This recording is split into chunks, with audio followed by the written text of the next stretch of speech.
Dear students, BCom second year वाले student ध्यान देंगे। उनकी जो कॉस्ट अकाउंटिंग है उसको मैं आज स्टार्ट कर रहा हूँ। तो ये उसकी पहली वीडियो है। आई होप कि आपको सबको समझ में आएगा और अच्छे से आप लोग समझेंगे इस टॉपिक को। बहुत छोटी सी वीडियो है, पहली वीडियो, ज़्यादा लंबा नहीं रख रहा हूँ। बेसिकली आपके बीकॉम सेकेंड ईयर में चाहे 2 सेमेस्टर है चाहे फुल एक ईयर है, आपके 2021 का ये नया सेशन की पहली वीडियो है। आपको 2 न्यूमेरिकल सब्जेक्ट्स आते हैं, एक तो कॉस्ट अकाउंटिंग और इनकम टैक्स। उनको ही बेसिकली मैं लेकर चलने वाला हूं। तो यहाँ पे बात करते हैं कॉस्ट अकाउंटिंग की। तो कॉस्ट अकाउंटिंग क्या होता है, ये वित्तीय लेखांकन की कमियां और दुर्लभताएं, ये मैं बाद में बात करूँगा। लेकिन इससे पहले कॉस्ट अकाउंटिंग होता क्या है। देखिए, अकाउंटिंग के कुल मिलाकर बेसिकली 4 पार्ट होते हैं: financial accounting, cost accounting, tax accounting और मैनेजमेंट अकाउंटिंग। इनमें आपने फाइनेंशियल आपने बीकॉम फर्स्ट ईयर में पढ़ा होगा या 12th में पढ़ा होगा। फाइनेंशियल अकाउंटिंग में ट्रेडिंग कंपनीज के, ट्रेडिंग फर्म्स के अकाउंट्स किए जाते हैं, उनके फाइनेंशियल स्टेटमेंट्स बनाए जाते हैं। लेकिन cost account basically related to the companies they are manufacturing, मतलब वो मैन्युफैक्चरिंग कंपनीज जो अपने यहाँ गुड्स को बनाती हैं, कच्चे माल से पक्का माल बनाती हैं, उन कंपनीज में कॉस्ट अकाउंट महत्ता रखता है। जितनी भी इंडस्ट्री है, जितनी भी इंडस्ट्री फील्ड है, इंडस्ट्रीज में कॉस्ट अकाउंट होता है। क्योंकि कॉस्ट अकाउंट में 3 चीज़ें आती हैं: costing, cost accounting, cost accountancy. Costing का मतलब होता है लागत निकालना। जैसे एक फैक्ट्री में एग्जाम्पल के तौर पर कोलगेट की कंपनी है और कोलगेट की कंपनी में कोलगेट बनता है, तो वो कोलगेट, एक कोलगेट में क्या क्या लगा, उसमें जो मटेरियल लगा उसको रॉ मटेरियल कहते हैं। और उस मटेरियल से जो वो कोलगेट बना है उसकी कॉस्ट कितनी आई, उसे कहते हैं कॉस्टिंग। और उस कॉस्ट का डिटेलाइज करना, उसे लिखना, उसे कहते हैं अकाउंटेंसी, अकाउंटिंग। और अकाउंटेंसी में आता है उस पर नियंत्रण रखना, कंट्रोलिंग। जैसे अगर पहले आपको एक 100 ग्राम टूथपेस्ट 35 रुपये का पड़ा बना के, तो नेक्स्ट टाइम हम इससे सस्ता कैसे पड़ सकता है, तो उसको कहते हैं हम अकाउंटेंसी। तो ये तीनों चीज़ें आती हैं। बेसिकली कॉस्ट अकाउंट में हम क्या पढ़ते हैं, ध्यान से समझेंगे।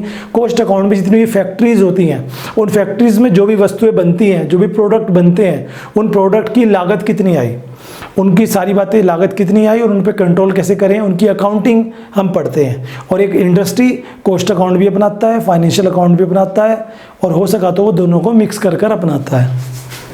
वित्तीय लेखांकन की कमियां और दुर्लभता है। बहुत सारी कमियां हैं वित्तीय लेखांकन में। ये कमी है कि वहाँ पे हम अपना प्रॉफिट लॉस तो निकाल लेते हैं, अपनी ड्यूटीज़ तो निकाल लेते हैं, ड्यूज़ तो निकाल लेते हैं, लायबिलिटी एसेट्स तो निकाल लेते हैं, लेकिन जो हम प्रोडक्ट्स बना रहे हैं उनकी कॉस्टिंग नहीं कर पाते।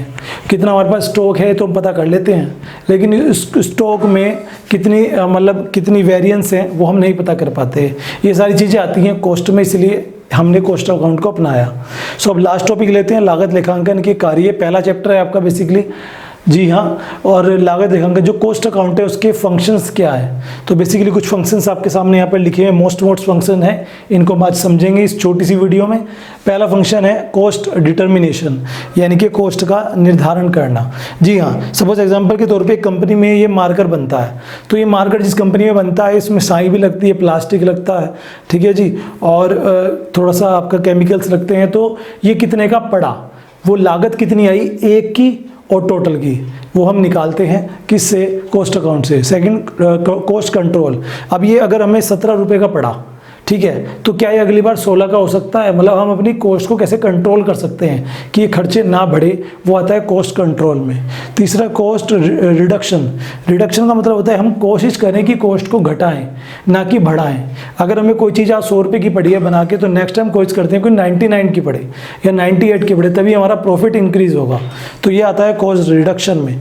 एक होता है गाइडेंस टू मैनेजमेंट। जो कॉस्ट अकाउंट होता है ये कहीं ना कहीं मैनेजमेंट को, जो कंपनी के मैनेजर्स होते हैं, जो बोर्ड ऑफ डायरेक्टर्स होते हैं, उनको गाइडेंस करता है कि वो कैसे किसी डिसीजन को मेक करे अच्छे से, और ये सारी बातें इसमें आती हैं। और लास्ट होता है डिटर्मिनेशन ऑफ सेल प्राइस। अगर ये मार्कर मेरे को 70 रुपीज़ का पड़ा है, तो मेरे को ये कितने का सोल्ड आउट करना है।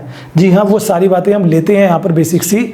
बेसिकली आते हैं हम किसमें बच्चों, कॉस्ट अकाउंट में। तो कॉस्ट अकाउंट में अभी पहले चैप्टर में बहुत सारी चीज़ें हैं, लेकिन आज की वीडियो मैंने 3 टॉपिक से आपकी फिनिश की।